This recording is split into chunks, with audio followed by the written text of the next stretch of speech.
We are not given the free will to make decisions on our own mineral resources. There's always Big Brother who decides. And when you fight and say, no, we are not going to do this, they use the system to stop you. It's either they set you up with the opposition and they'll be supporting the opposition against you from the back, or they cause unnecessary chaos in your country so that you are not able to even govern your own people. They will do things to make you not to be functionable.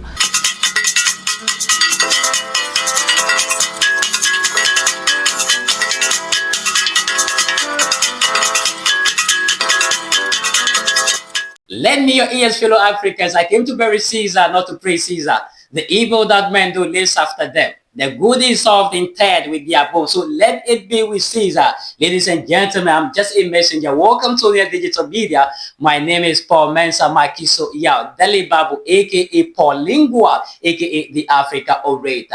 Yes, in today's video, I actually came to talk about how the First Lady of Sierra Leone, that is Fatima Maada Bio, revealed about the Western world, the evil that the Western world actually orchestrates against Africa, the reason Africa isn't going forward. She actually had an interview with a department at the University of Harvard. This video is going rift like a wildfire, and a lot of people are reacting to it, saying a whole lot of things. This is so mind-blowing, and the video, trust me, at the end of it all, you will actually understand how the Western world is actually controlling the African continent. This and many more coming your way, and if you're new to this channel, kindly subscribe and turn on the notification bell so that whenever I drop the content, you'll be the first to do it to get notified. Now let's get started. Yeah, so there is this video that is actually making waves on social media, and this video captured the wife, that's to say the First Lady of Sierra Leone, okay, the husband, who is Julius Maada Bio, the president of Sierra Leone, actually making a lot of revelation, and in this she bears it all. In fact, I see this lady as one of the bravest women in Africa, because, and even one of the bravest person in the world haven't made this revelation known, which some heads of states are actually afraid to let the world know that this is how Africa is being treated. Yeah, so away from that, this lady actually revealed some of these things that the Western world are actually doing, indirectly controlling the African continent, indirectly controlling the African countries that we are not progressing. All right, so ladies and gentlemen, to actually delve into the interview she had with the school department, in fact, she made known that African leaders should not allow anyone or whatsoever to teach them, to dictate to them, to tell them how to manage or govern the African continent and how to use our resources. They should not allow another person to give them a prescription of how Africa should look like or what we need in our Africa, because we know what we need in our Africa. All right, ladies and gentlemen, also talking about resources in Africa, she actually made known that the resources that we have in these African countries, in fact, is actually enough to take care of the people in the African countries. But the problem is that someone decides how these resources should be used, and then she is not happy how this is being done. So she actually made known that there is always a big brother, okay, that comes in between, and this big brother decides how some of these things should be used. And then when you try to resist their decisions, what they do is that they set you up against your political opponent, thereby causing chaos or helping your political opponent to overthrow you. The kind of mineral resources we have in our country is enough to take care of everybody in that country. We should not have a single poor person in Sierra Leone. But unfortunately, we are not given the free will to make decisions on our own mineral resources. There's always Big Brother who decides. And when you fight and say, no, we are not going to do this, they use the system to stop you. It's either they set you up with the opposition and they'll be supporting the opposition against you from the back, or they cause unnecessary chaos in your country so that you are not able to even govern your own people.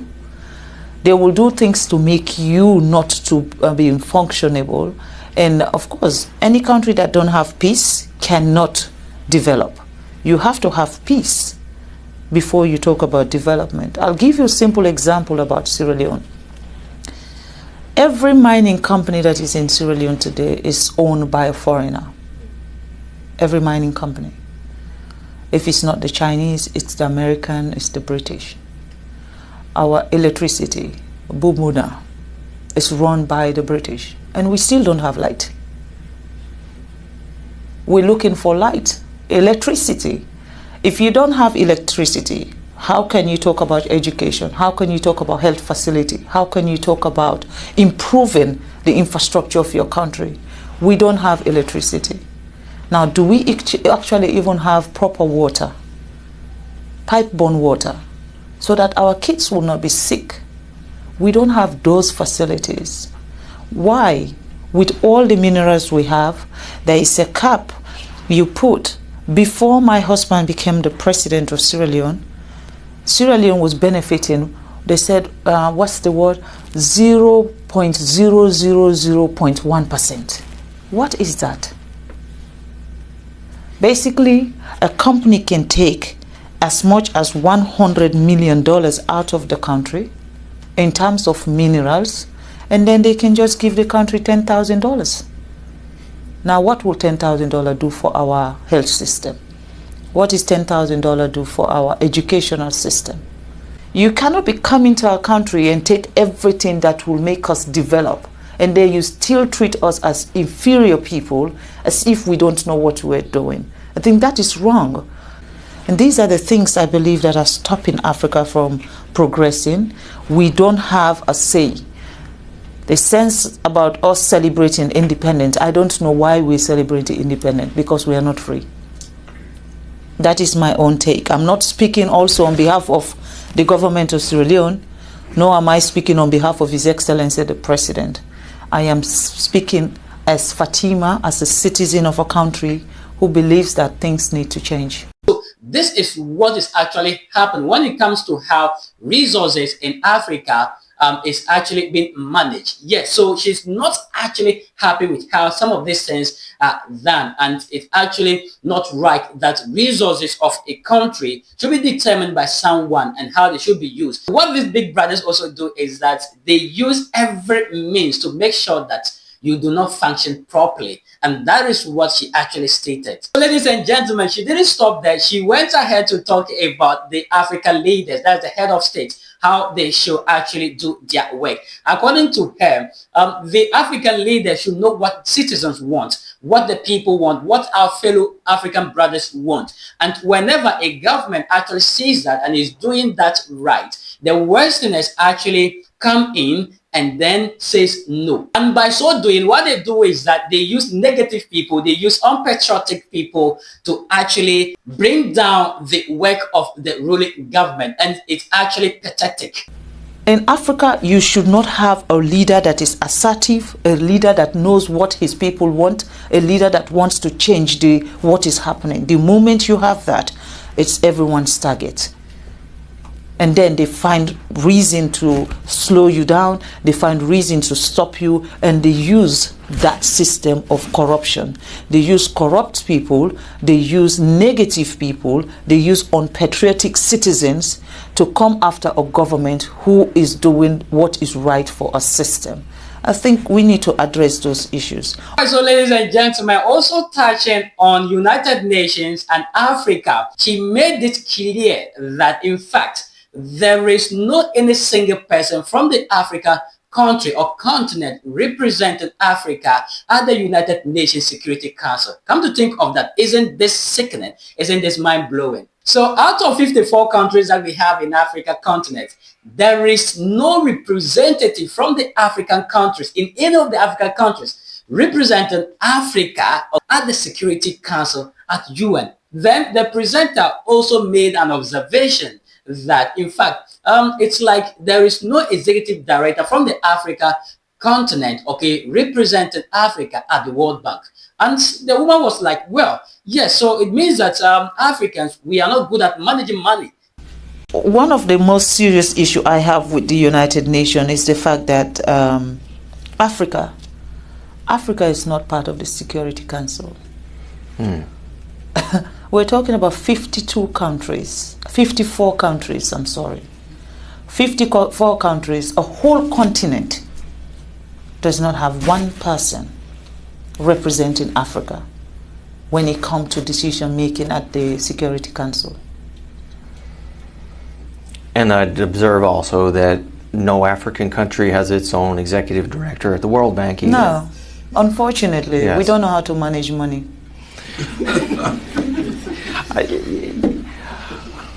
I think I'll have to disagree with you. And what do you want me to say? Because if that is the perception since the beginning of, every time an African come forward for something, that they have to be a decision maker for the world, not just Africa.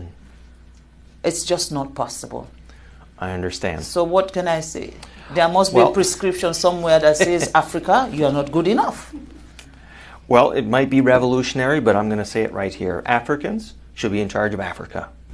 I believe that also that Africans' issue can only be enhanced when Africans decide to do that. They should not allow another person to give them a prescription of how Africa should look like or what we need in our Africa, because we know what we need in our Africa. No one will know that better than us. And I think the UN should see Africa as partners. And the United Nations, definitely, you cannot have 7 countries vetoing everything.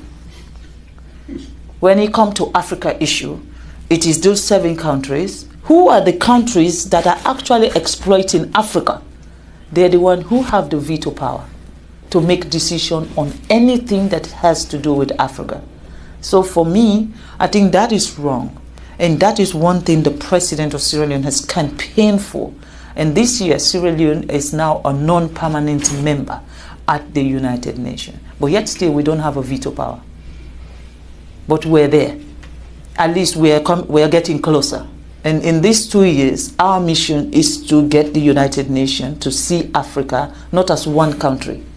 Because that's the mistake they do. When you say I'm from Africa, they say, oh, you're from Nigeria. I said, no, Nigeria is one country in Africa.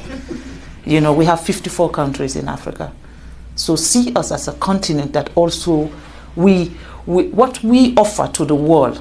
All right, so ladies and gentlemen, this particular conversation actually got interested when she actually concluded by saying that what Africa can offer to the world, Europe cannot do that, America cannot do that, and Asia cannot do that. What Africa gives to the world, Europe don't have it, America don't have it, Asia don't have it. Because we are not mining in China, we are not doing any mining in America or mining in Europe. But they're doing it in every part of Africa. Not just Sierra Leone, go to Democratic Republic of Congo, go to Botswana, go to Angola, go everywhere there is mineral resources. It is the West and the Chinese who are there. When you come to Africa, ask me what is it that I want. If you ask me what food do you want to eat, I'll tell you I want to eat rice. But then if you come to Africa and bring me spaghetti and said, I want you to eat spaghetti, that you're imposing on me. In fact, and what she said is true. The mineral resources, that we have in the African continent, none of the countries, up there in Europe, in Asia, and in America can actually offer that to the world. All right, ladies and gentlemen, what actually interests me most, in this particular interview is the fact that she stressed that the Western world companies in Africa, should see Africans as partners, should treat us with respect and help us develop. For that matter, when they help us to develop, it does not mean that they will stop mining. With everything that we have in Africa, for all the people or all the organizations or all the companies that are coming to take from us, for once, see us as partners. For once, treat us with respect. And then help us develop. Because when we're developed, doesn't mean you will not do your mining. It just means you'll be changing lives and changing lives in a positive way. So by depriving us that development, by depriving us that opportunity for us to be able to be self-sufficient, for me, that is what is wrong. And that is why I am not able to stay silent. So, ladies and gentlemen, that is what the First Lady of Sierra Leone, Fatima Maada Bio, actually revealed when she had the opportunity to interact with the department of the Harvard University. And in fact, what she said actually caught a lot of attention of Africans and the world. This woman actually got the world talking owing to the fact that none of the former heads of state or whatsoever former president ever revealed this, and only one person that we've actually seen, okay, from the African continent talking extensively about how Africa is being treated by the Westerners, and that has to do with Professor Lumumba. Yes, undoubtedly, ladies and gentlemen, I came to bury Caesar, not to praise Caesar. The evil that men do lives after them. The good is all interred with the above. So let it be with Caesar. Ladies and gentlemen, I'm just a messenger. This is where we draw the curtains. The dew of the day has kept upon our thoughts, and nature must obey its necessity. Until we meet again, kindly subscribe and then turn on the notification bell so that whenever I drop new content, you'll be the first to get notified. My name is Paul Mensah Maki. So yeah, Dali Babu, aka Paul Lingua, aka the Africa Orator.